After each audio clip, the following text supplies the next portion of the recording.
नमस्ते।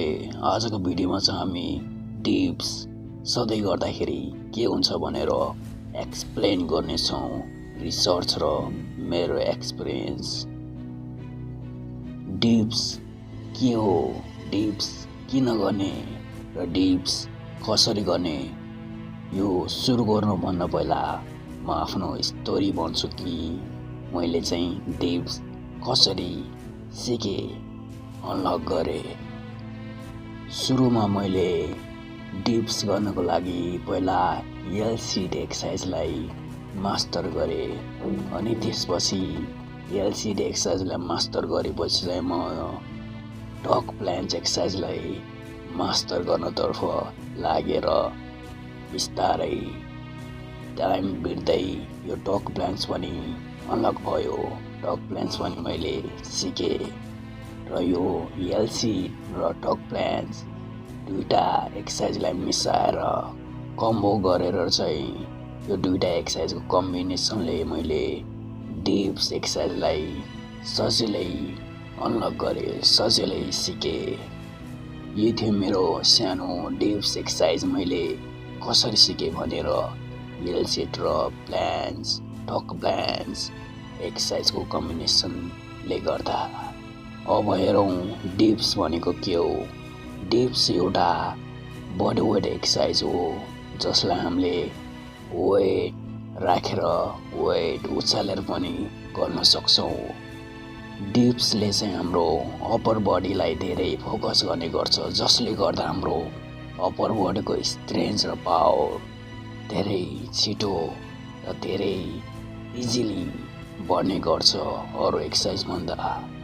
डिप्सलाई चाहिँ हामीले धेरै क्यालिस्टेनिकमा र क्रसफिटमा देख्ने गर्छौँ पर्फर्म गरेको। अब डिप्स चाहिँ किन गर्ने? डिप्स गर्दाखेरि हाम्रो अप्पर बडी र हाम्रो इन्डुरेन्स पावर स्ट्रेन्थ बढ्ने गर्छ। डिप्स गरेर हामी इजिली फ्याटदेखि फिट र स्किनीदेखि फिट हुन सक्छौँ, जसले गर्दा डिप्स चाहिँ हाम्रो बडी ट्रान्सफर्मेसनको लागि धेरै इफेक्टिभ हुने गर्छ। डिप्सले चाहिँ हाम्रो अप्पर बडीको सब भयभरको पार्टलाई एक्टिभ गर्ने गर्छ। हामीलाई अझै अप्पर बडीको स्ट्रेन्थ बढाउनु छ भने हामीले वेट उचालेर पनि यो डिप्सलाई गर्न सक्छौँ।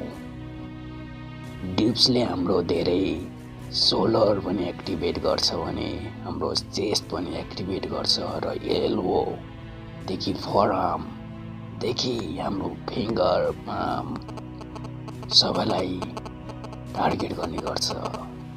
कसरी भन्दाखेरि डिप्सको भेरिएसन र डिप्सको एक्सर्साइजको टेक्निकले गर्दा, जसले गर्दा हाम्रो स्टेबिलिटी र हाम्रो ग्रिपको पावर बढ्ने गर्छ। अब हेरौँ डिप्स चाहिँ कसरी गर्ने। डिप्स गर्दाखेरि हामी पहिला बारमा माथितिर होल्ड गर्छौँ र राइट साइड पुस गर्दै राइट साइडमा होल्ड गर्छौँ भने त्यसपछि लेफ्ट साइड पुस गर्दै लेफ्ट साइडमा होल्ड गर्छौँ। त्यसपछि हामी आफ्नो डिप्सलाई चाहिँ तलतिर पुस गरेर अब तलतिर होल्ड गर्छौँ आफ्नो बडीलाई पुस गर्दै। अब चाहिँ हामीले डिप्स गर्दाखेरि माथिबाट तल जानको लागि चाहिँ इजी नै हुने गर्छ र हामीले सजिलो तरिकाले डिप्सलाई माथिबाट तलसम्म जान सक्छौँ। त्यही भएर हामीले आफ्नो बडीलाई कन्ट्रोल गर्दै र टाइट गर्दै आफ्नो माथिदेखि तल जाने मोसनमा चाहिँ हामीले स्लो र फास्ट मोसन पनि सिक्न पर्यो, जसले गर्दा हाम्रो यो डिप्स गर्दा माथिदेखि तल जाने मोसनमा चाहिँ हाम्रो डिप्स गाह्रो हुने गर्छ हामीलाई गर्नको लागि। तर यो डिप्स चाहिँ धेरै इफेक्टिभ पनि हुने गर्छ। गाह्रो गर्ने तर राम्रो गर्ने। अब आयो डिप्सलाई तलबाट माथि लग्ने पालो। डिप्सलाई चाहिँ तलदेखि माथि लग्दा चाहिँ गाह्रो हुने गर्छ। त्यही भएर हामीले अघिको 3टा स्टेपलाई मास्टर गर्न पर्यो।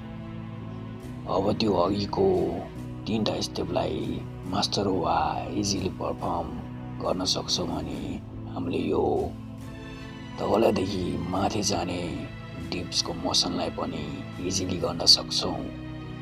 र अझै गाह्रो हुन्छ भने चाहिँ हाम्रो बडीलाई टाइट गर्ने र बडीलाई चाहिँ अगाडितिर लिन गर्दै अगाडितिर ढल्काउँदै तलबाट माथि पुस गर्दै र आफ्नो बडीलाई टाइट गर्दै हामीले यो डिप्सलाई तलबाट माथि इजिली गर्न सक्छौँ। अब यो सबै स्टेप गर्दा हामीले डिप्सलाई एक रेप तलदेखि माथि र माथिदेखि तल जान सक्छौँ, इजिली गर्न सक्छौँ विथ प्रपर फर्म र टेक्निक। अब चाहिँ हाम्रो ट्रेनिङ र प्र्याक्टिस अनुसार हाम्रो डिप्सको रेप बढाउन सक्छौँ।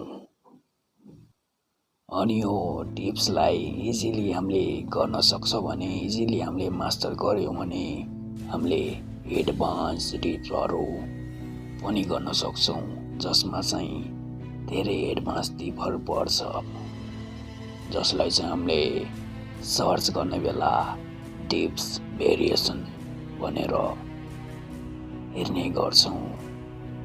यो भिडियोमा चाहिँ यही थियो डिप्स किन गर्ने, डिप्स कसरी गर्ने र डिप्स भनेको के हो भनेर, र डिप्स सधैँ गर्दाखेरि चाहिँ के हुन्छ भनेर।